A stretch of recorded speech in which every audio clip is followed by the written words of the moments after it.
আহলে হাদিস আন্দোলন বাংলাদেশ। আসুন পবিত্র কুরআন ও সহিহ হাদিসের আলোকে জীবন গড়ি।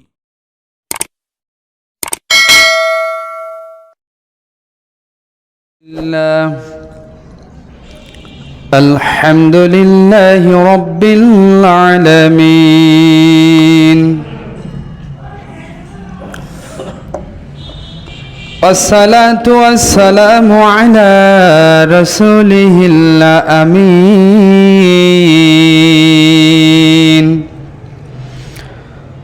وعلى آله وصحبه أجمعين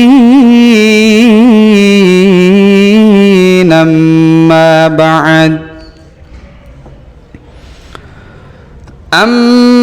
بعد فإن خير الحديث كتاب الله وخير الهدي هدي محمد صلى الله عليه وسلم وشر الأمور محدثاتها وكل محدثات بدعة وكل بدعة ضلالة وكل ضلالة في النار. أعوذ بالله من الشيطان الرجيم. بسم الله الرحمن الرحيم. قاف والقرآن المجيد. قال الله تعالى في كلامه المجيد: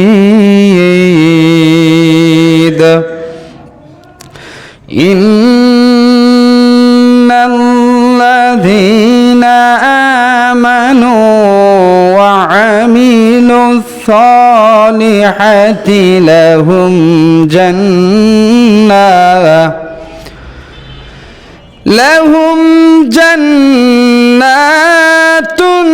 تجري من تحتها الأنهار. وقال نبي الأمين صلى الله عليه وسلم عن عبد الله بن عمر رضي الله تعالى عنه قال قال رسول الله صلى الله عليه وسلم من صمت نجا. রাহু তিরমিজি। আলহামদুলিল্লাহ। উপস্থিত আজকের জুম্মার সম্মানিত মুসল্লিগণ, শুরুতেই শুকরিয়া আদায় করি সে মহান প্রতিপালকের দরবারে, যে মহান রব, যে মহান প্রতিপালক আপনাকে আমাকে তাদের মতো করে নয় যারা হাসপাতালের বেডে শুয়ে রয়েছে, যারা অপারেশন থিয়েটারে রয়েছে, যারা অ্যাক্সিডেন্ট করে, যারা অর্থোপেডিক ওয়ার্ডে ভর্তি রয়েছে, যারা আগুনে পুড়ে। আলহামদুলিল্লাহ। সকল প্রশংসা সেই মহান রব্বুল আলামিনের, যে রব আপনাকে আমাকে সুন্দরভাবে সুস্থ করে আমাদেরকে ভালো রেখে আজকের এই পবিত্র জুম্মার দিনে উপস্থিত করিয়েছেন। সেই মহান রবের নিকটে শুকরিয়া আদায় করি। সকলেই অন্তরের স্থল থেকে বলি আলহামদুলিল্লাহ। দুরূদ ও সালাম বর্ষিত হোক আখিরি জামানার পয়গম্বর, সর্বকালের সর্বশ্রেষ্ঠ মহামানব, যে নবীর আদর্শ ছাড়া আপনি আমি কেউ জান্নাতে যেতে পারবো না, আহমদ মুস্তফা মোহাম্মদ মুস্তফা সাল্লাল্লাহু আলাইহি ওয়াসাল্লাম এর উপর অগণিত দুরূদ বর্ষিত হোক। আল্লাহুম্মা সাল্লি আলাইহি আল্লাহুম্মা বারিক আলাইহি। সম্মানিত উপস্থিতি, আজকের সংক্ষিপ্ত সময়ের ভিতরে গুরুত্বপূর্ণ ছোট্ট একটি বিষয়, আসলে ছোট না, মারা যাওয়ার পরে আমরা বুঝতে পারবো বিষয়টা কত জটিল এবং কত কঠিন। যে বিষয়টা আপনাদের সামনে আজকের উপস্থাপনা করতে যাচ্ছি সেটা হলো গুনাহ এবং তওবা। কারণ পৃথিবীতে আদম জাতিকে সৃষ্টি করা হয়েছে আল্লাহ তাআলার ইবাদতের জন্য, এবং এই ইবাদতের ভিতর দিয়ে ভুল ত্রুটি এবং আমাদের গুনাহ হবে, গুনাহ করে ফেলবো এবং আমাদের আল্লাহর কাছে ফিরে আসতে হবে তওবার মাধ্যম দিয়ে। এটাও আল্লাহ পাক শিখিয়েছেন আমাদেরকে। তো গুনাহ হবে, এটা নিয়ে আমাদের বর্তমান সময় মানুষের ভিতরে কোনো ভয় ভীতি কাজ করে না, মানে গুনাহ করার পরও মানুষ উৎফুল্ল থাকে। কিন্তু আমি এর আগেও অনেক সময় দেখেছি যে যদি কেউ কাউকে বড় কথা বলে থাকে কিংবা বড় একটা কথা বলে ফেললো কোনো কারণবশত, মনে করেন সকাল 8টায় এক ব্যক্তিকে হঠাৎই একটা বড় কথা বলে ফেলেছে, ও সারা দিনটাই আফসোস করে। এখনকার মানুষ না, আরও অনেক আগের মানুষ, ওরা আফসোস করতো যে ইস কি কাজটা না করে ফেললাম, ওই লোকটাকে এত বড় কথা বললাম। মানে আফসোস করতে করতে সারা তার দিন তার কেটে যেত। সন্ধ্যার সময় গিয়ে বলতো, ভাই আমি আর পারছি না, আমাকে ক্ষমা করে দাও, এরকম বলতো। তো বর্তমান সময় এখন আর এটা আর হয় না যে আমি করেছি, ওর তো অপরাধ, এজন্য আমি ওকে গালি দিয়েছি কি আমি ওকে বড় কথা বলেছি, আমি কেন তার কাছে ক্ষমা চাবো, এরকম। কিন্তু যে ব্যক্তি বেশি বেশি আল্লাহর কাছে ক্ষমা চায় এবং মানুষকে ক্ষমা করে দেয়, আল্লাহ পাক তাকে জান্নাতে প্রবেশ করাবেন। কিন্তু আসলে আমাদের ভিতরে এই যে ক্ষমা করে দেওয়ার গুণটাও হারিয়ে গেছে, এবং আমরা মানুষকে ক্ষমা করতে জানি না এবং আল্লাহর কাছে ক্ষমা চাইতেও জানি না, এটাও হারিয়ে গেছে। তাহলে আজকের আমরা জানবো যে গুনাহ আমরা করি, তবে এই গুনাহ থেকে কিছু বাঁচার পথ এবং তওবার দরজা সবসময় খোলা আছে আপনার আমার জন্য। এ থেকে কিছু কথা বলে আমি আমার আলোচনা ইতি টানার চেষ্টা করবো ইনশাআল্লাহ। ওমা তৌফিকি ইল্লা বিল্লাহ। সম্মানিত উপস্থিতি, তার আগেই প্রথম একটি প্রশ্ন, সেটা হলো এই যে আমাদের বলেন তো যে গুনাহ থেকে ফিরে আসা জরুরি নাকি তওবা করা বেশি জরুরি? অনেকেই অনেক রকম উত্তর দিয়েছেন। কেউ বলেছেন গুনাহ থেকে ফিরে আসা জরুরি, কেউ বলেছেন তওবা করা জরুরি। তবে এখানে মূল কথা হলো যে আপনি গুনাহ থেকে ফিরে আসবেন, এটা কত সময় লাগতে পারে। আপনি মনে করেন ইচ্ছা করতেছেন যে আজকের আর সালাত আদায় করব না, আগামীকাল থেকে আদায় করব, এটা হলো একটা ফিরে আসা গুনাহ থেকে। কিন্তু আপনি যদি এই মুহূর্তে বলেন যে আল্লাহ অতীতে যত গুনাহ করেছি আল্লাহ তুমি সব ক্ষমা করে দাও, এখন থেকে ভালো হয়ে যাচ্ছি, কতক্ষণ লাগলো? অল্প সময় লাগলো, মানে মুখের কথাটা বাইরে হতে যা সময় লাগবে। কিন্তু আপনি যদি ছেড়ে আসতে চান, গুনাহ থেকে চলে আসতে চান, তাহলে সেটা সময়ের ব্যাপার। এক চান্সে, মানে একবারে একটা ব্যক্তি যারা সিগারেট খান তারা এক চান্সে, ওনাদের কাছে শুনবেন যে একবারে ছেড়ে দেওয়া যায় না। তারা কি বলে যে আমরা আস্তে আস্তে চেষ্টা করতেছি, ধাপে ধাপে, যে রমজান মাস আসলে হয়তো ছেড়ে দেবো, এরকম বলে না। তো গুনাহ থেকে ফিরে আসা অনেক সময়ের ব্যাপার। যে কেউ চাইলে গুনাহ থেকে ফিরে আসতে পারবে না, আমার আল্লাহ যতক্ষণ না তাকে হেদায়েত দান করবে। আমার আল্লাহ যতক্ষণ না তাকে হেদায়েত দান করবে ততক্ষণ সে ফিরে আসতে পারবে না। কিন্তু তওবা এমন একটা জিনিস, তওবা এমন একটা শব্দ যার মাধ্যম দিয়ে আপনি অতীতের সমস্ত গুনাহ খাতাকে ক্ষমা করে দিয়ে নেকি দিয়ে পরিপূর্ণ করতে পারবেন। তাহলে আমাদের গুনাহ থেকে ফিরে আসার আগে বেশি বেশি তওবা করতে হবে আল্লাহর কাছে। এটা আমাদের জন্য অত্যন্ত জরুরি, কারণ আমরা আদম সন্তান, আমরা ভুল করি, আমরা গুনাহ করি, এটা আমাদের দ্বারা হয়। আল্লাহ পাক সবচেয়ে ওই ব্যক্তিকে পছন্দ করেন যে গুনাহ করার পরে আল্লাহর কাছে তওবা করে। মনে করেন আমি একটা গুনাহ করে ফেলেছি, তো এই গুনাহ নিয়ে অনুতপ্ত হচ্ছি, এই গুনাহ নিয়ে অনুতপ্ত হচ্ছি। মনে করেন আমি 5 দিন মাদ্রাসায় যাইনি, মাদ্রাসায় আমি ছাত্র, আমি 5 দিন মাদ্রাসায় যাইনি। তো আমার কোনো সহপাঠী বা বন্ধু এসে আমাকে বলতেছে তুই 5 দিন মাদ্রাসায় যাস নে, সুপার হুজুর তোকে খুঁজতেছে মারবে বলে, তুই কেন যাসনি? তো আমি গোপনে সুপার হুজুরের কাছে গিয়ে বলতেছি, ওস্তাদ আমার এই যে দেহ, এটা আপনি মারলে মারতে পারেন, অসুবিধা নেই, এটা আপনার জন্যই খাস করে দিলাম, এই যে দেহটা আপনার জন্যই খাস করে দিলাম, আপনি ওস্তাদ মানুষ, যত খুশি মারতে পারেন। তবে ওস্তাদ আমি 5 দিন যে মাদ্রাসা আসিনি, এটা আমি একটু আপনাকে বলতে চাই, আপনি আমাকে মারেন, অসুবিধা নেই। আচ্ছা, এরপরে কি আর ওস্তাদ শুনবে যে কেন আসুনি? আর প্রয়োজন নেই, কারণ সে যে কথাটা, সে যে বাক্যটা উচ্চারণ করেছে যে আপনি আমার দেহকে মারতে পারেন, অসুবিধা নেই, আপনার জন্য খাস, আপনি আমার ওস্তাদ। তো এরপরে যদি কোনো বিবেকবান ব্যক্তি হয় তাকে আর মারবে না, সে যত বড় ওস্তাদ হোক, যত বড় সুপার হোক, রাগান্বিত ব্যক্তি হোক, মারবে না। তার মানে এখানে বোঝাতে চাইলাম এটা যে আপনি যত বড় গুনাহ করেন না কেন, আপনি শুধু আল্লাহকে বলবেন, আল্লাহ আমি এত বড় গুনাহ করেছি, আল্লাহ আমি জানি তোমার রহমতের ভান্ডার এর চাইতে অনেক অনেক গুণ বড়, আল্লাহ তুমি আমাকে ক্ষমা করে দাও। সাথে সাথে আল্লাহ ক্ষমা করে দিবেন এবং ওই বান্দাকে আল্লাহ পাক একেবারে নিষ্পাপ বানিয়ে দিবেন। আমি আপনাদের একটা হাদিস আপনারা জানেন, বানি ইসরায়েলের একটি ঘটনা যে এক ব্যক্তি 99 জনকে হত্যা করেছিল, হাদিস জানা আছে না আমাদের সকলের প্রায় মুখস্থ। তো ওই ব্যক্তি কিভাবে জান্নাতে গেল? ওই ব্যক্তি তওবার রাস্তায় ছিল। মানে হাদিসটা এরকম যে ওই ব্যক্তিটা তওবার জন্য ওস্তাদ খুঁজতেছে, আলেম খুঁজতেছে, কিভাবে আমি এই হত্যা করেছি এগুলো ক্ষমা পাবো। তো যে ব্যক্তির কাছে গেছে ওই ব্যক্তি বলতেছে আমার দ্বারা সম্ভব না, তো তুমি উমুক গ্রামে যাও, ওই নারায়ণজল বাজারে যাও, ওখানে গিয়ে একজন আলেম আছে, ওনার কাছে গিয়ে তুমি তোমার তওবার রাস্তা খোঁজো। তো এই ব্যক্তিকে হত্যা করে ওই ব্যক্তি আবার চলে যাচ্ছে। যাইতে যাইতে হঠাৎ করে ওই ব্যক্তি মালাকুল মউত আসলো, ওই ব্যক্তির মৃত্যু হলো। ফেরেশতারা ঝগড়া লেগে গেছে যে ওই ব্যক্তিকে জাহান্নামে নিবে নাকি জান্নাতে নিয়ে যাবে, ওই ব্যক্তিকে জান্নাতে নিবে নাকি জাহান্নামে নিয়ে যাবে। তো ঝগড়া লেগেছে, আল্লাহ পাকের অর্ডার আসলেন যে তোমরা দেখো যে ওই ব্যক্তি কোন রাস্তায় বেশি দূর ছিল, ওই ব্যক্তিকে তওবার রাস্তায় বেশি নাকি গুনাহের রাস্তায় বেশি। তো ফেরেশতারা মেপে দেখলেন যে সে তওবার রাস্তায় 1 বিঘাত, তাফসীর কারকরা বলতেছেন যে 1 বিঘাত সম পরিমাণে জায়গায় সে তওবার দিকে বেশি ছিল। তো আল্লাহ পাকের অর্ডার আসলেন যে ওই ব্যক্তিকে জান্নাতি হিসাবে আখ্যায়িত করা হোক। তো ঘটনা হচ্ছে এরকম যে আপনি যে কোনো মুহূর্তে আপনার মৃত্যু হতে পারে। তো আপনার আমার সবচাইতে বড় জরুরি যেটা, যে গুনাহ থেকে ফিরে আসার আগে বেশি বেশি তওবা ইস্তেগফার করা। আমি আপনাকে আরও একটি উদাহরণ দেই, যে মনে করেন আমাদের মসজিদের 2টা সাইড, এটা হলো উত্তর সাইড, এটা হলো দক্ষিণ সাইড। এখন আপনি মনে করেন একেবারে মিডিলে বসে আছেন, আপনি মনে করেন আপনার বয়স 10 বছর, 10 বছর থেকে আপনার আমলনামা লেখা শুরু হবে। আমি আপনার উদাহরণের জন্য বুঝাচ্ছি, বোঝানোর ক্ষেত্রে এ পাশে হলো জান্নাত, এ পাশে হলো জাহান্নাম, উত্তর পাশে জান্নাত এবং দক্ষিণ সাইডে হলো জাহান্নাম। আপনি ভালো করে বুঝবেন, এই উদাহরণটা আজীবন মনে রাখার চেষ্টা করবেন, তাহলে কখনো আপনার দ্বারা গুনাহ আর হবে না ইনশাআল্লাহ। এখন আপনি মনে করেন আপনার বয়স 10 বছর, আপনি মিডিলে বসে আছেন, মানে আপনার এবার লেখা শুরু হবে।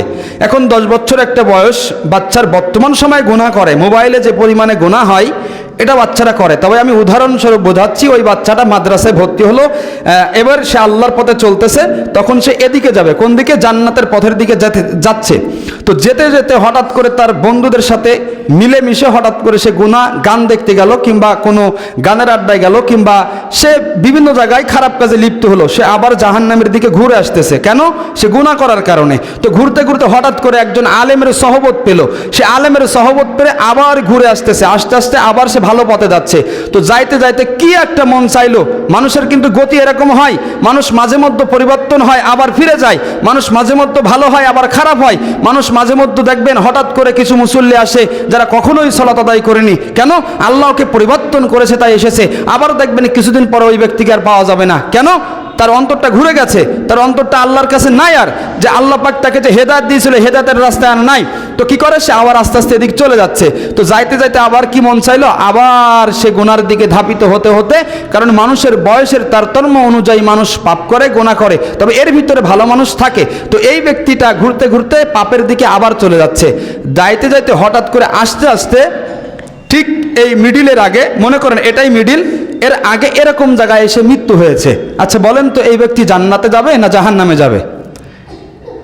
এই ব্যক্তিটা আল্লাহ পাক তাকে এটা দেখেন, যে আল্লাহ পাক এটা দেখবেন যে এই ব্যক্তিরা কোন দিকে যাচ্ছে, তওবার দিকে যাচ্ছে, মানে জান্নাতের দিকে হাঁটছিল নাকি জাহান্নামের দিকে হাঁটছিল। এখন আমি যেটা বোঝাতে চাচ্ছি সেটা হলো এই, আপনি যদি এই দিকতে যাওয়ার পথে যদি মারা যেতেন তাহলে কি হতো? আপনার জাহান্নাম হতো। যেহেতু আপনি এই রাস্তায় আছেন, মানে আপনি তওবার দিকেই যাচ্ছেন। তো আল্লাহ পাকের দয়া তো ব্যাপক, মানে আপনার আমার মতো না, আল্লাহ পাকের ব্যাপক দয়া। আল্লাহ পাক ওই ব্যক্তিকে ক্ষমা করে দিয়ে তাকে জান্নাতে দিয়ে দিবেন। কেন? ওই ব্যক্তি তওবার রাস্তায় হাঁটছিল, তওবার রাস্তায় যাচ্ছিল। কিন্তু আপনি যদি ওই তওবার রাস্তায় না হেঁটে যদি অগণিত অসংখ্য গুনাহ যদি করি, অসংখ্য পাপ যদি করি এবং পাপের রাস্তায় যদি হাঁটি, তাহলে আপনার আমার স্থান কোথায় হবে? জাহান্নামে হবে। এজন্য সবচাইতে জরুরি যেটা সেটা হলো এই, যে আপনাকে সবসময় আপনাকে তওবার রাস্তায় হাঁটতে হবে, তওবার রাস্তায় যেতে হবে। দেখেন বনি ইসরায়েলের আরেকটি ঘটনা, বড় লম্বা হাদিস। বনি ইসরায়েলের নবী ছিলেন বিখ্যাত নবী মুসা আলাইহিস সালাম।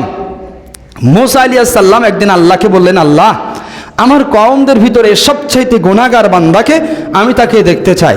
মুসা আলাইহিস সালাম এমন একজন নবী ছিলেন, এক আশ্চর্য ধরনের নবী, মানে আল্লাহর সাথে কথা কাটাকাটি করতেন যে আল্লাহ আমি এটা চাচ্ছি, এটা আল্লাহ এটা করতে হবে, আল্লাহ আমি আপনাকে দেখতে চাচ্ছি, আমি দেখব, মানে এরকম জেদ করতেন যে আল্লাহ আমি এটা চাচ্ছি, এটা হতে হবে, আল্লাহ এটা করতে হবে, এটা হতে হবে, এরকমভাবে আল্লাহর সাথে সে কথা কাটাকাটি করতেন, আমরা জানি তার ব্যাপারে। যাই হোক, নবী মুসা আলাইহিস সালাম আল্লাহকে বললেন, আল্লাহ আমার কওমদের ভিতরে সবচাইতে গুনাহগার ব্যক্তিকে আমি তাকে দেখতে চাই। আমার আল্লাহ বললেন, মুসা রে, তোমার কওমদের ভিতরে সবচাইতে গুনাহগার বান্দাকে আমি তোমাকে দেখাবো। তুমি সকাল হতে হতে ওই রাস্তার কিনারায় গিয়ে বসবে। ওই রাস্তা যে ব্যক্তি অতিক্রম করবে ওই ব্যক্তি হবে সবচাইতে গুনাহগার ব্যক্তি।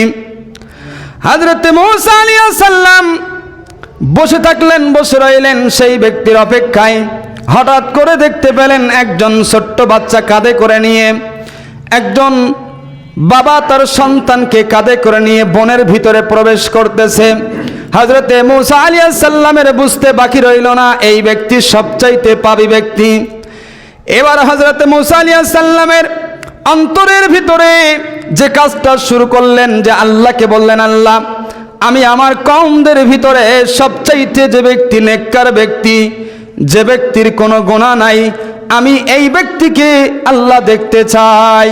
তখন আমার আল্লাহ মুসা আলাইহিস সালামকে জানিয়ে দিলেন, মুসা রে, একটু পরেই সন্ধ্যা হতে হতে যে ব্যক্তি এই রাস্তা দিয়ে অতিক্রম করবে তুমি বুঝে নিবে মুসা রে, এই ব্যক্তি সবচাইতে নেককার ব্যক্তি। হযরতে মুসা আলাইহিস সালাম ওই রাস্তার কিনারায় বসে রইলেন। রাস্তার কিনারায় বসে থাকা অবধি সন্ধ্যা গড়িয়ে এলো। ঠিক ওই ব্যক্তিটা ওই সন্তান কাঁধে করে নিয়ে ফিরে আসতেছে। আমরা সকলেই জানি এই ঘটনাটা, কিন্তু আমি আপনাকে তওবার ব্যাপারটা বোঝাচ্ছি যে গুনাহ ছাড়ার আগে তওবা করা আপনার আমার জন্য অতীব জরুরি। সম্মানিত উপস্থিতি, সন্ধ্যা ঘনিয়ে এলো এবং ওই সন্তান কাঁধে করে নিয়ে পিতা যখন রাস্তা অতিক্রম করলেন, হযরতে মুসা আলাইহিস সালাম আল্লাহকে বললেন, আল্লাহ আমি এর মর্মার্থ বুঝতে পারলাম না রব্বুল আলামিন, কারণ যে ব্যক্তিকে আপনি সকালে বললেন সবচাইতে আমার কওমদের ভিতরে গুনাহগার বান্দা, আবার আপনি তাকে সন্ধ্যা হতে হতে তাকে আপনি নেককার বললেন, এর মর্মার্থ বুঝতে পারলাম না। ও রব্বুল আলামিন, আপনি আমাকে এর মর্মার্থটা একটু বুঝিয়ে দেন। আল্লাহ রাব্বুল আলামিন তাফসীর কারকরা এভাবে বলতেছেন যে ওই ব্যক্তি যখন তার সন্তানকে কাঁধে করে নিয়ে বনে প্রবেশ করতেছিল, ওই সন্তান তখন জিজ্ঞাসা করেছিল, আমার পিতা, এই যে বনের ভিতরে আমরা, এই জঙ্গলের ভিতরে আমরা প্রবেশ করতেছি, এই বনের চাইতে, এই জঙ্গলের চাইতে বড় কোনো কিছু আছে নাকি? তখন তার পিতা বলেছিল, বাবা রে, এই বনের চাইতে, এই যে বন দেখতে পারছো, এই যে জঙ্গল তুমি দেখতে পারছো, এই জঙ্গলের চাইতে আমার আল্লাহর পাহাড় পর্বত যে তৈরি করেছে, এই পাহাড় পর্বতগুলো হলো সবচাইতে বড়। ওই ছোট্ট মাসুম বাচ্চা আবারও তার পিতাকে প্রশ্ন করলেন, বাবা রে, এই যে আমার আল্লাহর পাহাড় পর্বতগুলো তৈরি করেছে, এই পাহাড় পর্বতগুলো বড় জানি, বুঝতে পারলাম, কিন্তু এই পাহাড় পর্বতের চাইতে কি কোনো বড় কিছু আছে? তখন তার পিতা বললেন, বাবারে, আমার আল্লাহ এই যে পাহাড় সৃষ্টি করেছে, এই পাহাড়ের চাইতে আমার আল্লাহর যে আসমান তৈরি করেছেন, যে আকাশ তৈরি করেছেন, এই আকাশ হলো এই পাহাড় পর্বতের চাইতে অনেক অনেক গুণ বড়। ছোট্ট মাসুম বাচ্চা আবার তার পিতাকে প্রশ্ন করলেন, বাবারে, এই যে আসমান বড় আমি বুঝলাম, কিন্তু এবার আমার প্রশ্ন হলো, এই আসমানের চাইতে আর কি কোনো বড় আছে? আর কি কোনো কিছু বড় আছে নাকি? তখন ওই সন্তানের বাবা বললেন, সন্তানেরে, এই আসমানের চাইতে, এই যে আমার আল্লাহর আকাশের চাইতে আমার যে গুনাহ রয়েছে, এই গুনার খাতা হলো সব চাইতে বড়।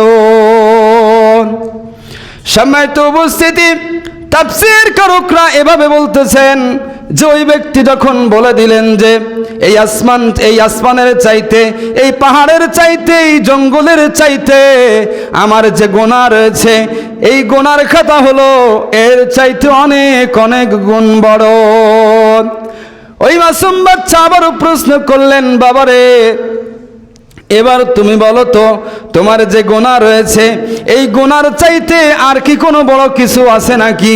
তখন তার পিতা হাউমাউ করে বাচ্চাকে বুকে নিয়ে কাঁদতে কাঁদতে বলে দিলেন, বাবারে কলিজার সন্তান, আমার যে গুনাহ রয়েছে এই গুনার চাইতে, আমার যে গুনার খাতা রয়েছে এই গুনার চাইতে আমার রবের রহমত হলো অনেক বড়। সম্মানিত উপস্থিতি, আল্লাহ রাব্বুল আলামিন হযরত মূসা আলাইহিস সালামকে এটা বোঝাতে চাইলেন, মূসা রে, ওই ব্যক্তিটার অনুভূতি, ওই ব্যক্তিটা যে কথা বলেছে, ওই ব্যক্তিটার তওবা এমনভাবে আমি আল্লাহ কবুল করে নিয়েছি।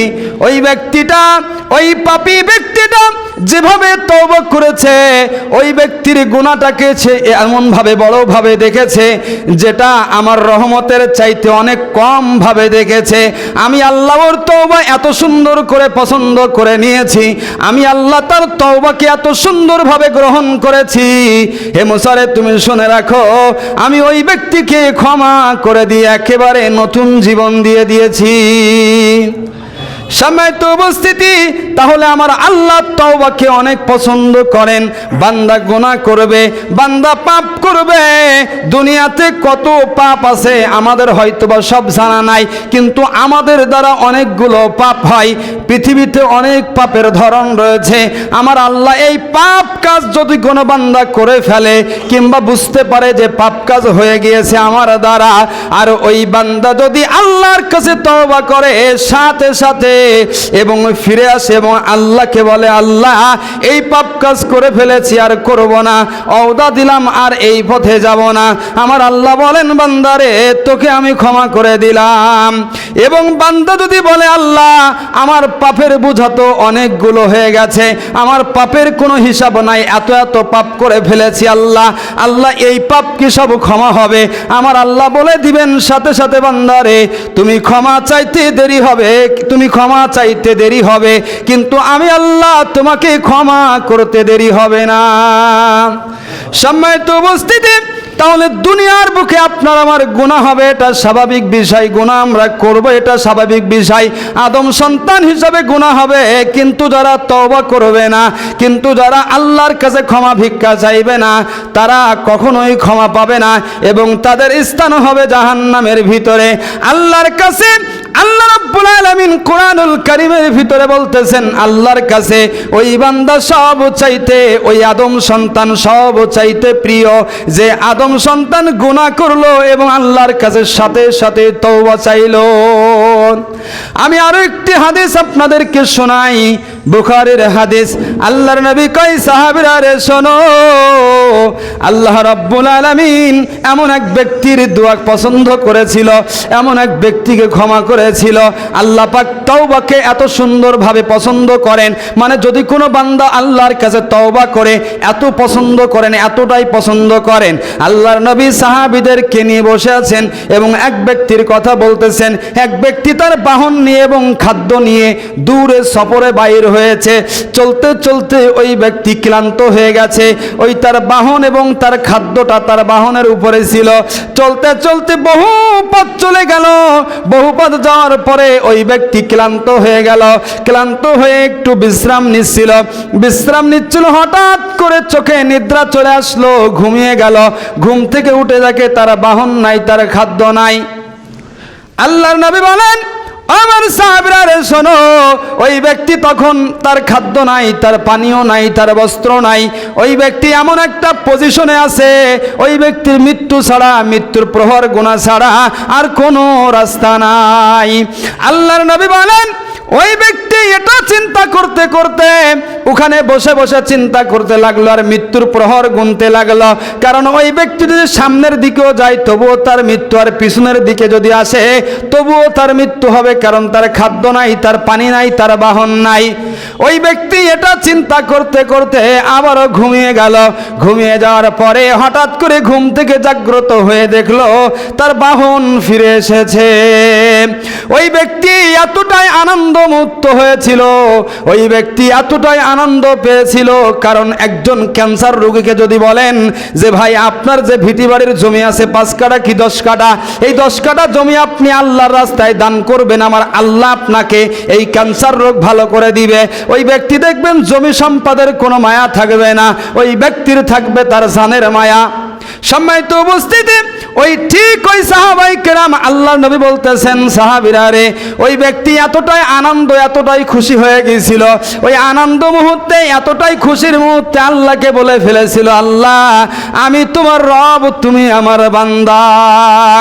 এই যে আনন্দ মুহূর্তটা আমার আল্লাহর নবী বলতেছেন, এই যতটা না আনন্দ ওই ব্যক্তি পেয়েছে, একজন তওবাকারী ব্যক্তি যদি আল্লাহর কাছে তওবা করে আমার আল্লাহ তার চাইতে বেশি খুশি হয়। সম্মানিত উপস্থিতি, তাহলে আমাদের জন্য তওবা করা অতীব জরুরি, কারণ আমাদের দ্বারা গুনাহ অনায়াসে হয়ে থাকে। আমরা এত পরিমাণে গুনাহ করে ফেলি আমরা বুঝিও না, আমরা গুনার ভিতরে এত পরিমাণে ডুবে গেছি আমরা বুঝতেও পারি না। আপনি দেখবেন যারা শহরের ভিতরে, সাতক্ষীরা শহরে যারা ময়লার কাজ করে, ময়লা তোলে, বিভিন্ন জায়গা থেকে ময়লা, ওই যে নর্দমার ভিতর থেকে ময়লার কাজ করে, ওদের মুখে অধিকাংশের মুখে মাস্ক থাকে না। আপনি যখন ময়লা পোতা দিয়ে যাবেন, যেখানে ময়লার ঢিবি করা হয়, ময়লা ফেলানো হয়, শহরের ময়লাগুলো ফেলা হয়, সাথে সাথে যাওয়ার সময় আমরা নাকে হাত দিয়ে দেই, না হলে কোনো কাপড় দিয়ে ঢেকে দেই। সম্মানিত উপস্থিতি, কিন্তু ওই ময়লাওয়ালা ওই ওখানে থেকে থেকে ওর এমন অবস্থা হয়েছে ওর গন্ধ নাকে লাগে না। ঠিক তেমনি ভাবে আমাদের গুনাহ করতে করতে আমরা এমন পর্যায়ে পৌঁছে গেছি, আমরা গুনাহ করলেও আমাদের নাকে কিংবা আমাদের অন্তরে, আমাদের কলবে একটু জাগ্রত হয় না যে আমরা গুনাহ করে ফেলেছি। সম্মানিত উপস্থিতি, কি দিয়ে বোঝায় আপনাদেরকে যে গুনাহ কতটা ক্ষতিকর হতে পারে, কিংবা গুনাহ থেকে আমাদেরকে ফিরে আসতে হবে এবং তওবা করতে হবে। আমরা গুনাহ করে ফেলবো, এটা স্বাভাবিক বিষয়, গুনাহ হবে, এটা হবেই হবে, কিন্তু তারাই উত্তম হবে যারা গুনাহ করার পরে বুঝতে পেরে তারা আল্লাহর কাছে তওবা করে। এবার আসুন গুনার কয়েকটা কারণ আমি আপনাদেরকে এবার একটু বলি। সম্মানিত উপস্থিতি, সবচাইতে বড় যে গুনাহ হয় সেটা হলো আমাদের জিহ্বা দ্বারা। সবচাইতে যে বড় গুনাহ হয় সেটা হলো আমাদের জিহ্বা দ্বারা। এই জিহ্বা দ্বারা অসংখ্য ছোট বড় অনেক গুনাহ আমরা করে ফেলি। কারণ সবচাইতে অধিকাংশ মানুষ জাহান্নামে যাবে, অধিকাংশ মানুষ জাহান্নামে যাওয়ার কারণ হবে তার জিহ্বা।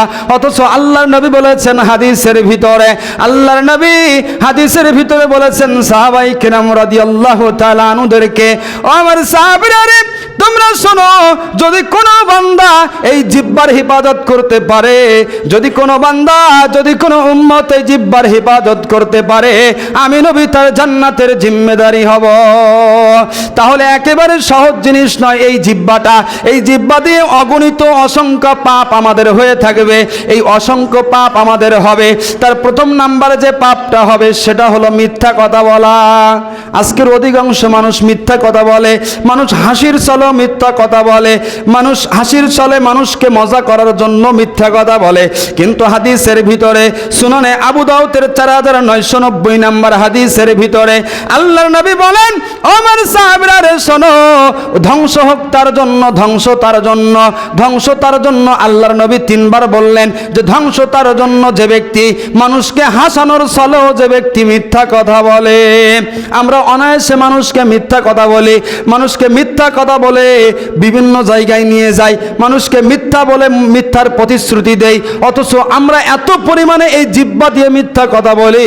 আল্লাহর নবীর কাছে একজন বৃদ্ধা মহিলা আসলেন, হাসির ছলে মিথ্যা নাই, আল্লাহর নবী মিথ্যা কথা বলে নাই, কারণ ওখানে এমন একটা শব্দ এসেছে। আল্লাহর নবীর কাছে একজন বৃদ্ধা মহিলা আসলেন, বয়োজ্যেষ্ঠ মুরব্বী মহিলা আসলেন এবং আল্লাহর নবীকে বললেন, ইয়া রাসূলুল্লাহ, আপনি আমার জন্য দোয়া করেন যেন আমি জান্নাতে যেতে পারি। ওই লোকটা ছিলেন বয়োবৃদ্ধ, একেবারে বৃদ্ধ মহিলা। আল্লাহর নবী বলেন, ও মা, তুমি কখনোই জান্নাতে যেতে পারবে না। আল্লাহর নবীর কথা শুনে মহিলাটি হাউমাউ করে কেঁদে দিলেন। সাহাবাই কেরাম তো অবাক হয়ে গেলেন, আল্লাহর নবী কেন কথা বললেন? কিছুক্ষণ পরে আল্লাহর নবী বলেন, মারে, কারণ জান্নাতের ভিতরে কোনো বৃদ্ধা মহিলা যাবে না। যারা জান্নাতে প্রবেশ করবে তারা হলে যুবক যুবতী থাকবে। কিন্তু আল্লাহর নবী এটা হাসির ছলে একটু কৌতুক করেছিল, কিন্তু এমন কোন কৌতুক করে যেটা মিথ্যা। কারণ যারা জান্নাতে যাবে তারা থাকবে যুবক এবং যুবতী, যুবক বয়স থাকবে তাদেরকে। কিন্তু আমরা এত পরিমাণে মিথ্যা কথা বলি, কৌতুক করে হোক, মানুষের হাসির ছলে হোক, ব্যাপক মিথ্যা কথা বলি। এই জিহ্বা দ্বারা এত পরিমাণে মিথ্যা সংগঠিত হয়। আল্লাহর নবীর কাছে একজন সাহাবী আসলেন এবং বললেন, ইয়া রাসূলুল্লাহ, ইয়া হাবিবাল্লাহ, আমি জীবনে গুনাহ করেছি, মিথ্যা কথা বলি, জিনা করি, চুরি করি। ইয়া রাসূলুল্লাহ, আমাকে উপদেশ দিন, আমি এই গুনাহ থেকে ফিরে আসতে চাই, এই পাপ কাজগুলো করব না। আমি এর ভিতর থেকে কোনটা আগে ছেড়ে দেব? আল্লাহর নবী বলেন, আমার সাহাবীরা শোনো, তুমি সর্বপ্রথম মিথ্যা বলা ছেড়ে দিবে, কারণ মিথ্যা হলো সকল পাপের মা। তাহলে এই জিহ্বা দ্বারা এত পরিমাণে মিথ্যা কথা আমরা বলি, এই জিহ্বা দ্বারা এত পরিমাণে মিথ্যা কথা হয়, এই জিহ্বা দ্বারা এত পরিমাণে মানুষকে আমরা, আরো একটি পাপ রয়েছে তার নাম হলো গীবত। এই গীবত আমরা এই মুখ দিয়ে করে, এই জিহ্বা দ্বারা গীবত হয়। আর এই গীবত এমন একটি পাপ, এমন একটি গুনাহ যে আমল ট্রান্সফার করার মতো গুনাহ। আপনি কিয়ামতের দিন যখন বিচার হবে, আপনার আমলনামা আপনার হাতে দেওয়া হবে, আর আপনি দেখতে পাবেন আপনার আমলনামায় কোনো নেকি নাই। কারণ দুনিয়ার বুকে আপনি কত মানুষের যে গীবত করেছেন, কত মানুষের চগলখড়ি করেছেন, কত মানুষের ঝগড়া লাগিয়ে দিয়েছেন, কত মানুষের গীবত পরনিন্দা করেছেন, এটা কোনো হিসাবই নাই দুনিয়াতে। আপনি কিছুই মনে করেন না। ওই যে গুনার গন্ধ আজকের আমাদের নাকে লাগে না, যেমনি ভাবে ময়লা পোতায় যে কাজ করে ওর নাকে যেমন ময়লার গন্ধ লাগে না, ঠিক তেমনি ভাবে গুনাহ করতে করতে, মানুষের গীবত করতে করতে, মানুষের পরনিন্দা করতে করতে, মানুষের চগলখড়ি করতে করতে, এগুলো আমাদের আর অন্তরে ব্যথাও লাগে না, অন্তরে কষ্টও লাগে না। সম্মানিত উপস্থিতি, তাহলে দুনিয়ার বুকে আল্লাহ নবী বলেছেন যে মিথ্যা বলা তুমি ছেড়ে দাও। মিথ্যা বলো সকল পাপের মূল। আর এই মূল তুমি যখন ছাড়তে পারবে, তখন তুমি চুরি করা ছাড়তে পারবে, তখন তুমি জিনা করা ছাড়তে পারবে। এই মিথ্যা হলো এই জিহ্বা দ্বারা সবচাইতে বেশি হয়, সেটা ছোট হোক কিংবা বড় হোক, কিংবা ছোট কিংবা বড়, বড় কিংবা ছোট। সম্মানিত উপস্থিতি, কিয়ামতের দিন এমন একজন ব্যক্তিকে দাঁড় করিয়ে দেওয়া হবে, ওই ব্যক্তিকে বলা হবে তুমি তোমার আমলনামার হিসাব দাও। তখন আমলনামার হিসাব দিয়ে ওই ব্যক্তি জান্নাতি হিসাবে আখ্যায়িত হবে। বুখারীর লম্বা হাদিস সংক্ষেপে বলে দিচ্ছি। হযরতে আবু হুরায়রা রাদিয়াল্লাহু তাআলা আনহু হতে বর্ণিত, সর্বশেষ ওই ব্যক্তিকে আমার আল্লাহ বলবেন তুমি জান্নাতি, তুমি জান্নাতে যাও। হঠাৎ করে একজন আগন্তুক ব্যক্তি এসে বলবে, আল্লাহ, ওগো রব্বুল আলামিন, আপনি ওই ব্যক্তিকে জান্নাতে দেন, আমার কোনো আফসোস নাই, আমার কোনো দুঃখ নাই। ওগো রব্বুল আলামিন, ওই ব্যক্তি আমার পরিবারে ঝগড়া লাগিয়ে দিয়েছিল চগলখড়ি করে, ওই ব্যক্তি আমার গীবত করেছিল দুনিয়াতে, ওই ব্যক্তি পরনিন্দা করতো। আল্লাহ, ওই আব্দুল্লাহ হজ করেছিল, 5 ওয়াক্ত সালাত আদায় করেছিল, আল্লাহ দান সাদকা সব কিছু ঠিকঠাক মতো করতো। কিন্তু ওগো রব্বুল আলামিন, ওই ব্যক্তি নিয়মিত 5 ওয়াক্ত সালাত আদায় করার পরে ওই ব্যক্তি গীবত করতো, গীবতে লিপ্ত থাকতো। আল্লাহ, ওগো রব্বুল আলামিন, আজকের আমি আমার পাওনা বুঝিয়ে নিতে চাই।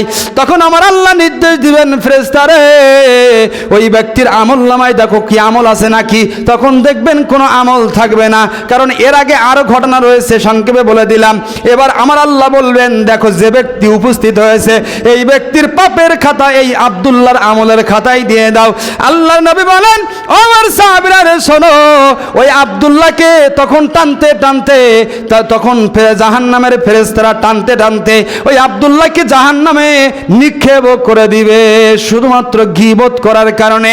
ও সম্মানিত মা এবং বোনেরা, সবচাইতে গীবত করে মা এবং বোনেরা যারা আজকের উপস্থিত হয়েছেন। মা, ওগো মা, আজকের বাড়িতে যখন 2 জন মহিলা এক জায়গায় বসে থাকে, উপস্থিত হয়, তখন অন্য মহিলার গল্প করে। আজকের আমি আপনাকে একটা জিনিস শিখিয়ে দেই, সেটা শিখে রাখবেন। যদি কোনো মহিলা আপনার কাছে এসে অন্যের গীবত করে, আপনি এটা মনে রাখেন যে আপনার গীবত সে অন্য জায়গায় গিয়েও করে। সম্মানিত উপস্থিতি, তাহলে এই জিহ্বা দ্বারা যে গুনাহগুলো হয় সেটা হলো মিথ্যা কথা বলা, গীবত করা, চগলখড়ি করা, এগুলো থেকে আমাদেরকে বিরত থাকতে হবে। সম্মানিত উপস্থিতি, এবার আসুন গুনাহ থেকে ফিরে আসার 5টি ধাপ আমি আপনাদেরকে বলে দেব। গুনাহ থেকে ফিরে আসতেই হবে, কারণ গুনাহ থেকে যদি ফিরে না আসেন, গুনাহ থেকে যদি ফিরে না আসতে পারি, তাহলে কিয়ামতের দিন আমার আল্লাহ আপনাকে আমাকে জাহান্নামে নিক্ষেপ করবে। সম্মানিত উপস্থিতি, বলকের বাচ্চা ইব্রাহিম ইবনে আদমের ঘটনা আমরা সকলেই জানি, অনেকেই জানি, হয়তো অনেকেই হয়তোবা জানেন না। আফগানিস্তানের একজন বাচ্চা ছিলেন, বলখের বাচ্চা ইব্রাহিম ইবনে আদমের কাছে একজন যুবক আসলেন। যুবক আসার পরে বলছে, বাচ্চা রে, আমি জীবনে বহু গুনাহ করে ফেলেছি, আমি জীবনে অনেক গুনাহ করেছি, আমার জীবনে বহুত গুনাহ রয়েছে, আমি এই গুনাহ থেকে ফিরে আসতে চাই। আমি এত পরিমাণে গুনাহ করে ফেলেছি যে গুনার কোনো হিসাবই নাই। আমি চিন্তা করতেছি যে কিয়ামতের দিন আমার আল্লাহ আমাকে হয়তোবা এই গুনার কারণে আমাকে জাহান্নামে নিক্ষেপ করবে। ও বাচ্চা রে, আমি জাহান্নামে যেতে চাই না, কারণ এই রক্ত মাংসের শরীর নিয়ে জাহান্নামে গিয়ে টিকতে পারবো না। আচ্ছা বলেন তো, এমন কোন ব্যক্তি আছেন, এমন কোন ভাই আছেন যে 1 মিনিটের জন্য জাহান্নামে যাবেন? আছেন? কোন ভাই জাহান্নামে যেতে চাইবে না, কারণ জাহান্নাম বড় কঠিন জায়গা। জাহান্নামের আলোচনা অন্য একদিন করবো ইনশাআল্লাহ। সম্মানিত উপস্থিতি, বলকের বাচ্চা ইব্রাহিম ইবনে আদম বলে দিলেন, যুবকরে, তুমি যদি ফিরে আসতে চাও, তুমি যদি আল্লাহর পথে আসতে চাও, তাহলে তোমাকে 5টা উপদেশ আমি দেব। এই 5টা উপদেশ যদি তুমি সঠিকভাবে উত্তর দিতে পারো, তাহলে বুঝে নেব তুমি ঠিক আছো। বলকের বাচ্চা ইব্রাহিম ইবনে আদম বললেন, যুবকরে, তুমি গুনাহ করো, আমার কোনো আপত্তি নাই, তুমি গুনাহ করো, আমার কোনো আফসোস নাই তাতে। তুমি সুদ খাও, তুমি শিরিক করো, তুমি সুদ খাও, তুমি ঘুষ খাও, এমনকি পৃথিবীতে যত পাপ রয়েছে, যত অশ্লীলতা রয়েছে, তুমি সব করো, আমার কোনো আপত্তি নাই। এ যুবক, যদি তুমি গুনাহ করতে চাও, তাহলে আমার 1 নম্বর উপদেশ থাকবে, তুমি গুনাহ করো, তবে আল্লাহর দেওয়া রিজিক তুমি খেতে পারবে না। আচ্ছা বলেন তো, আল্লাহর দেওয়া রিজিক ছাড়া কোনো মানুষ বাঁচতে পারবে? সম্ভব সেটা? কারণ আমার আল্লাহর দেওয়ার রিজিক আমরা সকলেই ভক্ষণ করতেছি। আল্লাহর রিজিক ছাড়া আমরা কেউ বাঁচতে পারবো না। সম্মানিত উপস্থিতি, কোনো প্রাণী আল্লাহর দেওয়ার রিজিক ছাড়া কেউ বাঁচবে না। সকালে ভোরে যখন একটা পাখি বাইর হয়, তার বাসায় কিন্তু খাদ্য মজুদ থাকে না, কিন্তু ওই পাখিটা সন্ধ্যাবেলায় যখন ফিরে আসে, তখন সে খাদ্য তার বাচ্চাদের জন্য নিয়ে আসে, কিন্তু তার খাদ্য নির্ধারিত আছে, কিন্তু সে মজুদ রাখে না। কিন্তু আদম সন্তান এমন একটা জাতি, তার দেখেন তার বাক্সুর ভিতরে, ব্যারেলের ভিতরে 1 বছর নয়, তার 3 বছরের চাল মজুদ আছে না নাই? রিজিকের দায়িত্ব কার হাতে? আল্লাহর হাতে। যদি কোনো মানুষের হাতে রিজিকের দায়িত্ব থাকতো, তাহলে হয়তোবা অনেক মানুষ রিজিক পেত না। আমার আল্লাহ কুরআনুল কারীমের ভিতরে বলতেছেন, ওয়া মা মিন দাব্বাতিন ফিল আরদি ইল্লা আলাল্লাহি রিজকুহা।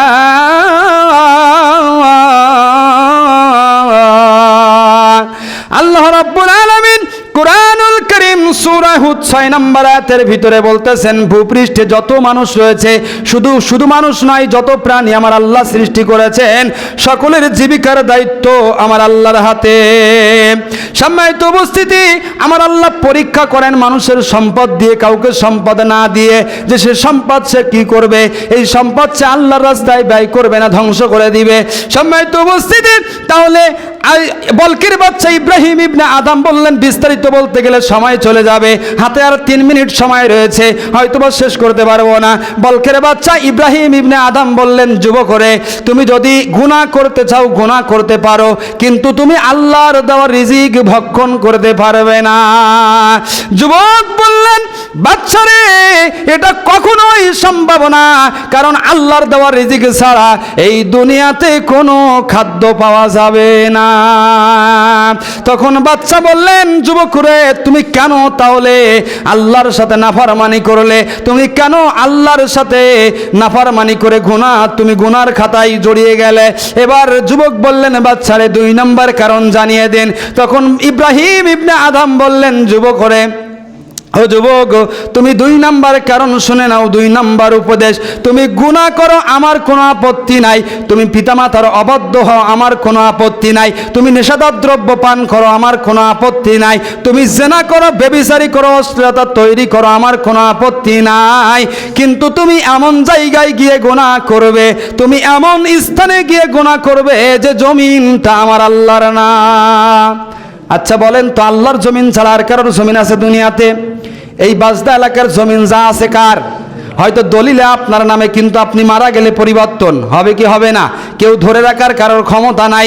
সম্মানিত উপস্থিতি, বলখের বাচ্চা ইব্রাহিম ইবনে আদম বলে দিলেন, যুবকরে তুমি গুনাহ করো আমার কোনো সমস্যা নাই, কিন্তু তুমি যদি গুনাহ করতে চাও তাহলে তোমার এই জমিন ছেড়ে দিতে হবে। তখন যুবক বললেন, না না, আল্লাহর জমিন ছাড়া কোনো জমিন পাওয়া যাবে না।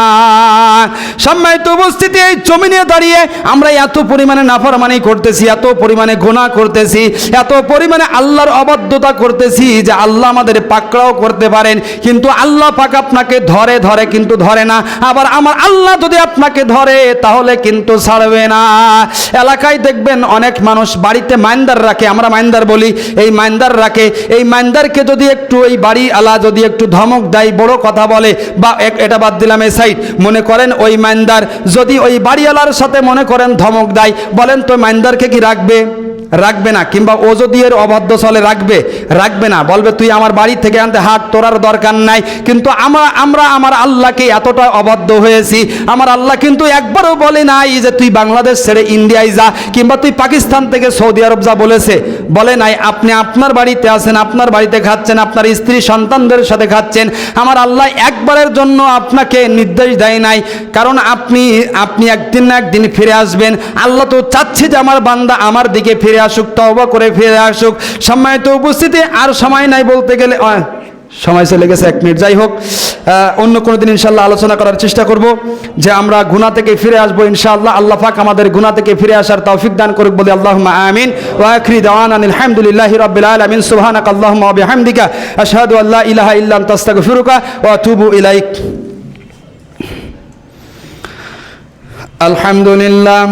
আলহামদুলিল্লাহি নাহমাদুহু ওয়া নাস্তাঈনুহু ونستغفره ونؤمن به ونتوكل عليه ونعوذ بالله من شرور أنفسنا ومن سيئات أعمالنا من يهده الله فلا مضل له ومن يضلله فلا هادي له ونشهد أن لا إله إلا الله وحده لا شريك له وأشهد أن محمدا عبده ورسوله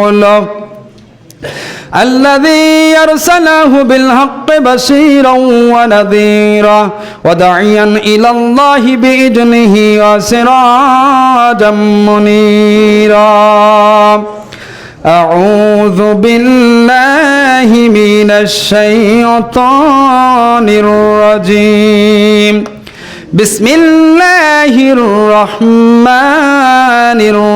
الرحيم يا أيها الذين آمنوا صلوا عليه وسلموا تسليما اللهم صل على محمد وعلى آل محمد كما صليت على إبراهيم وعلى آل إبراهيم إنك حميد مجيد اللهم بارك على محمد وعلى آل محمد كما باركت على إبراهيم وعلى آل إبراهيم إنك حميد مجيد عباد الله رحمكم الله إن الله يأمر بالعدل والإحسان وإيتاء ذي القربى وينهى عن الفحشاء والمنكر والبغي يعظكم لعلكم تذكرون